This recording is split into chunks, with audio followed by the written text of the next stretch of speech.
Glória a Deus, já estamos de volta com o programa Eu, Você e Deus, e hoje você vai conhecer a história do Rafael Camurça, grande homem de Deus, gente. Tem uma história bem forte para abençoar as nossas vidas hoje, amém? Tenho certeza, né, que esse testemunho vai edificar e muito a nossa fé. Tudo bem, Rafael? Tudo bem, boa tarde, viu? Obrigado. Amém, que bom te receber aqui. Obrigado. Rafael, você é de qual ministério? Nós somos, eu e a minha esposa, né, nossa família, nós somos da Assembleia de Deus Vitória em Cristo, aqui na Asa Norte, em Brasília. Ah, legal, do pastor Silas, Isso, né? do pastor Silas Malafaia. Legal. E me conta uma coisa, Rafael, você nasceu num lar cristão ou não? Eu na realidade, assim, como eu falei, a minha infância, né, eu participava, eu era de uma família, que tinha muitas religiões, a minha mãe, todo mundo, nós não tínhamos uma religião definida, e eu tinha uma tia que morava conosco, que fazia parte de candomblé, dessas coisas de macumba e tal, então a gente vivia uma guerra, um conflito dentro de casa. E com isso meu pai faleceu, eu tinha 12 anos de idade, a gente não tinha, vamos dizer ali, a figura paternal dentro de casa, então eu, na minha infância, comecei a me envolver com algumas amizades por influências, ia pra boate, chegava de manhã, se envolvia com brigas. Isso bem novinho, né? Bem novinho, antes dos 15 anos. Meu Deus do céu. Com drogas. E sua mãe não tentava te dar um freio, não? Menina, você não vai sair? Tentava, mas assim, como nós perdemos o nosso pai muito cedo, a minha mãe passava o dia trabalhando para poder nos sustentar, eu mais um irmão. E tinha uma tia-avó que cuidava de mim. Entendi. Né? E mais essa outra tia que fazia parte do candomblé. Então, e também era alcoólatra. Então, quando ela bebia, ela chegava em casa ameaçando todo mundo, que ia matar todo mundo. Eu me escondia debaixo da cama, ia às vezes para casa de outros amigos. Isso, né? Meu Deus. Minha tia-avó me levava para casa de outros amigos, para ela não poder fazer nenhum mal. Né? E aí eu fui criando uma revolta, né? Por ter também perdido meu pai muito novo. E aí eu fui me envolvendo em algumas coisas erradas, com amigos e boate e tudo. E até um dia que assim eu parei, eu falei, olha, do jeito que tá, a minha vida não vai demorar muito. Você tinha então essa noção? Tinha essa noção. Aí um amigo que vivia ali na nossa vizinhança falou, olha, eu quero levar vocês para a igreja, está tendo um movimento legal lá na minha igreja, eu quero levar vocês não precisam fazer nada, vocês só vão lá assistir o culto. Falei, então vamos, se não precisam, porque eu tinha aquela aversão à igreja. Eu falava, não, eu não quero ser crente, esses crentes são tudo quadrados, eu não quero. Por que a gente sempre pensa assim, isso, né, gente? Oh, meu Deus. Então ele nos levou para a igreja, quando nós chegamos lá, foi um culto assim espetacular, maravilhoso, a presença de Deus foi real, o louvor. Amém. Então mexeu comigo, e eu entreguei minha vida a Jesus naquele dia. E a partir daí, o que começou a acontecer? E tudo mudou. Mudou assim, houve um processo de mudança. Sim, né? De transformação. Na minha casa, como eu falei, nós não tínhamos uma religião definida, eu não era cristão nem ninguém, então eu passei, quando eu aceitei Jesus, a primeira coisa que eu fiz foi ingressar no coral da igreja, para poder firmar. Né? O pastor disse, coloca no coral da igreja, já ingressei no coral da igreja, e aí comecei aos poucos trocando as amizades. De uma forma até, vamos dizer assim, involuntária, porque eu queria me relacionar mais com as pessoas que queriam buscar Deus, que queriam ter uma vida diferente do que com aqueles amigos que queriam praticar coisas más, coisas erradas. E eu comecei a evangelizar minha família e pedi para alguns irmãos da igreja ir na minha casa para evangelizar minha mãe, minha tia, essa minha tia que fazia parte do candomblé, meu irmão. E assim, o que mudou? Nós passamos a ter paz na consciência, nós passamos a dormir à noite. Quando eu aceitei Jesus, que eu não contei para minha mãe, que eu fiquei com medo, e os meus amigos, dona Elisete, agora o Rafael é crente. Sério? E ela falou, eu vou passar a dormir à noite agora, tá bom, para mim tá bom. Ela falou desse jeito. Falou desse jeito. Então a gente passou a ter paz, ter a felicidade verdadeira. E Jesus, quando eu aceitei a Cristo, eu fui na igreja e aceitei a Cristo. Mas Cristo também aceitou a minha casa. Ele entrou na minha casa. Amém. E ele veio na vida da minha mãe, do meu irmão, dessa minha tia-avó e também dessa outra minha tia, que depois não permaneceu, mas a maioria da minha família está em Cristo agora. Né? Isso. Glória a Deus. Você foi o primeiro, Eu fui o primeiro, graças a Deus. Isso aí se cumpriu a promessa, né? Amém. Em minha casa serviremos ao Senhor. Glória a Deus. E me conta uma coisa, você pensava em casar? Quando, na adolescência, né, eu queria muito, aí quando eu ingressei na igreja, a gente ingressou na música também. Entrei no coral, depois comecei a aprender alguns instrumentos e, assim, pensava em formar uma família, né? Mas uma família diferente Daqui eu vi, né? Daqui eu fui criado, apesar de minha mãe ter me criado com muito amor e com muito carinho, mas era uma família que a gente, sem Deus, a gente ficava muito perdido. Então eu pensava em formar uma família, né? E aí foi quando, na igreja, através dos ministérios de louvor, eu conheci minha esposa, porque ela também participava do louvor da igreja, e eu também. E um amigo em comum nos apresentou, e a gente começou ali a se conhecer e ao mesmo tempo já a namorar, né? E depois que a gente começou a namorar, nós começamos a buscar algumas confirmações em Deus, se era da vontade do Senhor que a gente formasse uma família. E Deus foi dando algumas confirmações, alguns direcionamentos, e a gente decidiu em Cristo formar uma família, se casar. Eu já amava ela, ela já me amava, né? E a gente começou a comprar os móveis. Aí depois que a gente comprou todos os móveis, nós noivamos, aí casamos. Que legal. Demorou quanto tempo esse processo? 3 anos. 3 anos. 3 anos. Que legal. E assim que vocês se casaram, que surgiu o Resgatando as Nações, ou não? Quando a gente casou, a gente continuou participando do louvor da igreja, né? E aí nós casamos depois de 3 anos de casados.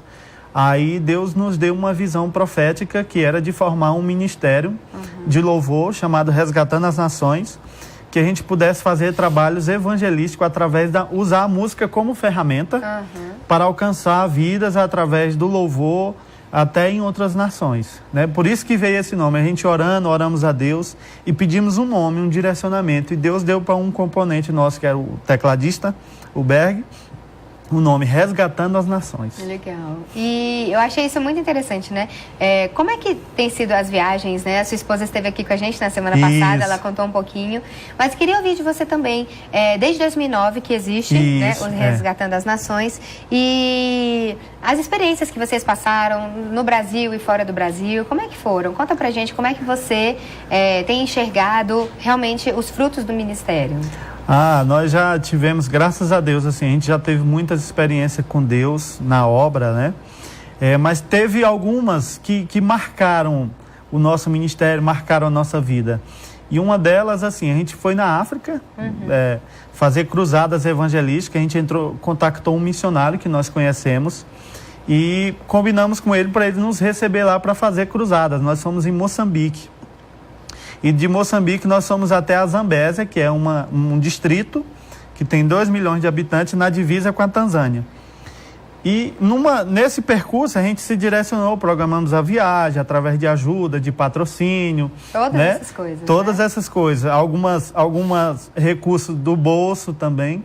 Então, assim, nós fomos para lá. E quando nós chegamos lá em Moçambique, na capital, em Maputo, nós contactamos um pastor que tinha uma van para nos levar até esse outro distrito onde a gente ia fazer as cruzadas. Quando a gente estava na estrada, o pastor estava dirigindo a van, né? Estava em alta velocidade, porque a gente estava em alta estrada. E tinha floresta de um lado, floresta do outro. E de repente surge uma criança no meio da estrada. Meu Deus! E quando surgiu aquela criança, o pastor, para não atropelar, não acidentar ela, ele puxou a van, né? Tentando desviar, e a van ficou em apenas 2 rodas assim. E alguns dos colegas estavam dormindo, eu estava acordado, eu e um outro colega. E aí passa um filme na nossa mente, assim, muito rápido, e eu pensei, nossa, vai acontecer um acidente, nós vamos aqui ou morrer, ou no mínimo ficar muito feridos, machucados. E era numa estrada, numa alta estrada, na BR e tudo. Floresta de um lado, mato do outro, não tinha nem de onde aquela criança vinha, e nem para onde aquela criança ia. Uma criança de mais ou menos 10 anos, pequena. Meu Deus. E aí, quando o pastor desviou a van, que ela ficou em 2 rodas, ele segurou firme e aquela van parou com as 4 rodas. E ele freou automaticamente. E ele falou, meu Deus, eu matei a criança. E nós, não, pastor, o senhor não acertou essa criança, o senhor não matou. E ele ficou desesperado. E nós descemos todo mundo da van e fomos procurar aquela criança. E nós não vimos criança nenhuma. E ele falou, então vamos voltar para a van e vamos agradecer a Deus. Aí nós oramos, agradecemos o Senhor, o livramento. E eu falei, pastor, o que foi que aconteceu?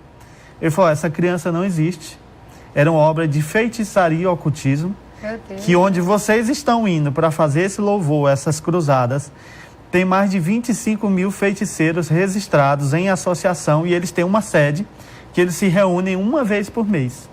E ali eles fazem toda a demanda da cidade e fazem trabalhos de feitiçaria para impedir o cristianismo de chegar naquela cidade, ou grupos que venham de fora. Meu Deus. Então essa foi uma experiência, entre outras, né? Porque na África, todos os dias, nós vivemos experiências assim extraordinárias. Meu Deus do céu. E lá realmente tem, da mesma forma como as pessoas são muito sedentas, né? Sedentas. E a gente realmente, né, ouve diversas e diversas histórias, né, sobre a África, sobre bruxos, né, que residem lá, e realmente todo esse trabalho de feitiçaria que acontece. Mas valeu a pena ter passado por todas essas experiências? Valeu. Quando vocês chegaram lá, cumpriram com propósito? Cumprimos com o propósito, fizemos as cruzadas. 28 pessoas aceitaram a Cristo nessas cruzadas. Parece um número pouco, mas para lá é muito, porque quando eles aceitam a Cristo, a maioria é muçulmana, então eles às vezes são obrigados até a sair de casa porque eles fizeram um compromisso com Deus.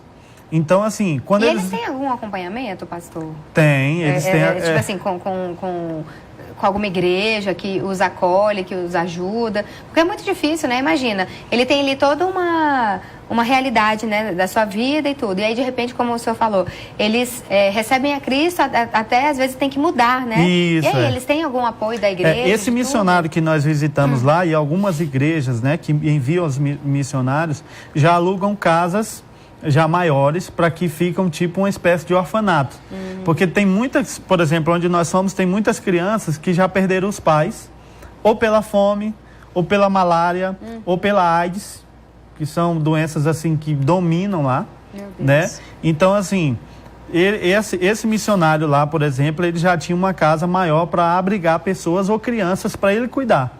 Lá na região que ele estava, lá em Quelimane, Zambésia, em Moçambique. Meu Deus, é muito forte isso, muito forte. Né? Experiência, assim, que a gente vai levar pro resto da vida. Mas, assim, como você falou, valeu a pena. Eu faria tudo de novo.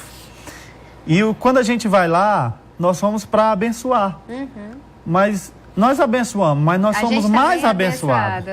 A equipe que foi conosco, eu ouvi da boca deles, olha, eu quero voltar, eu quero ser um pai melhor, eu quero ser um irmão melhor, eu quero ser um filho melhor. Então, assim, o que a gente recebeu, não deles talvez, mas de Deus, através da vida deles, foi algo que marcou a nossa vida e a nossa história. Nossa, tremendo isso, né? Glória a Deus. E vocês já viajaram muitos lugares aqui no Brasil também? Já, aqui no Brasil, a gente, como eu falei anteriormente, nós éramos no Maranhão, estamos há 2 anos aqui, e a gente já viajou muito o sertão nordestino, ali onde tem muita questão da idolatria, vamos dizer assim, o sertão do Piauí, Ceará, Maranhão, o interior do Pará, Tocantins, toda essa região ali a gente já viajou para fazer cruzadas, para fazer o que a gente chama de viagens missionárias. Legal. Né? E acontecem quantas vezes por ano, mais ou menos, as viagens? Isso depende muito dos recursos, né? Mas a gente realiza, assim, viagens missionárias. Por exemplo, se é dentro do Brasil, a gente tem uma média de 3, 4 viagens por ano. E aí demora uma semana, mais ou menos? A gente sempre passa, assim, 1 semana a 10 dias. Legal. Isso depende do local, da recepção do pastor, da estrutura da cidade, né? daquele vilarejo que a gente vai. Certo. E viagens internacionais, aí a cada 1 ano, 1 ano e meio, a gente programa uma viagem, porque a gente passa até 6 meses ou 8 meses trabalhando em prol de uma viagem. Imagino, e deve ser realmente bem dispendioso financeiramente, né? E também poder organizar tudo isso, né? Contatar os pastores lá e tudo. Glória a Deus, mas chamada é chamada, né? Amém, é verdade. Amém, que Deus continue abençoando vocês para continuar resgatando as nações, né? Como é o nome do ministério. Do ministério. Eu tô te chamando de pastor, né? Tá. Amém, recebe aí, pastor. Eu recebo. Rafael, me conta uma coisa.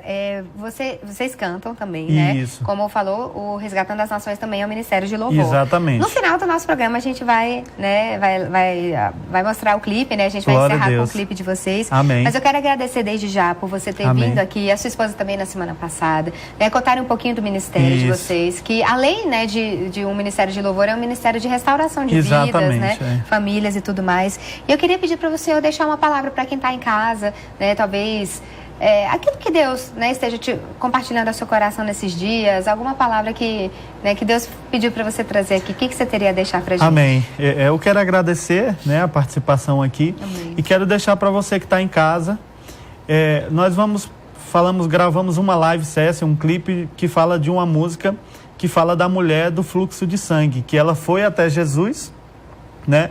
Por 12 anos ela sofria daquele mal, e ela foi até ele, tocou na orla dele e foi curada. E o interessante é que na Bíblia fala que Uzá tocou na arca e morreu. Sim. E ela tocou em Jesus e reviveu. Então, 2 toques diferentes, um para a morte e outro para a vida. Mas Deus, em meio à multidão, porque tinha muitas pessoas, Deus conhece a intenção do coração. Então, na realidade, o que mais me chama a atenção nisso tudo, que para ela tocar em Jesus, ela teve que se aproximar de Jesus. Para ela receber o milagre, ela se aproximou de Jesus. Então, eu quero te convidar, se você está sofrendo, está com uma enfermidade, com alguma dificuldade, se aproxime de Deus. Amém. Porque o milagre vai acontecer, vai ser natural. Só basta você se aproximar de Deus, porque maior do que o milagre é aquele que pode realizar o milagre, que é Cristo Jesus. Amém. Amém? Amém? Deus abençoe. Amém. Muito obrigada, viu? Eu que Rafael, agradeço. Que Deus abençoe. Continue, né? Na Amém. verdade, abençoando o ministério, sua família, seus sonhos. Amém. E que esse ano seja de muitas conquistas ainda, Glória em nome de a Jesus. Deus. Amém. Bem, obrigada, viu? Obrigado. Você quer deixar também página das redes sociais, telefone de contato, Isso, essas quero, coisas? por favor. A nossa página no Facebook, que é a nossa página oficial, é Resgatando as Nações Oficial. No Instagram, Resgatando as Nações. E eu quero te convidar a se inscrever no nosso canal no YouTube, que é Resgatando as Nações. Nós lançamos essa live session, gravada no Rio de Janeiro ao vivo, no estúdio, e vamos lançar outra, uma de celebração, no dia 10 de julho. Então se inscreve lá no nosso canal, no YouTube, Resgatando as Nações, e seja abençoado. Amém, em nome de Jesus. Mais uma vez, obrigada, viu? Eu que agradeço, tá? Deus abençoe. Amém. Muito obrigado. Glória a Deus, hein, gente? Que bênção. Vamos fazer o seguinte, a gente vai agora para um rápido intervalo e a gente volta daqui a pouquinho orando pelos seus pedidos de oração, tá bom? Não sai daí não que a gente volta já já.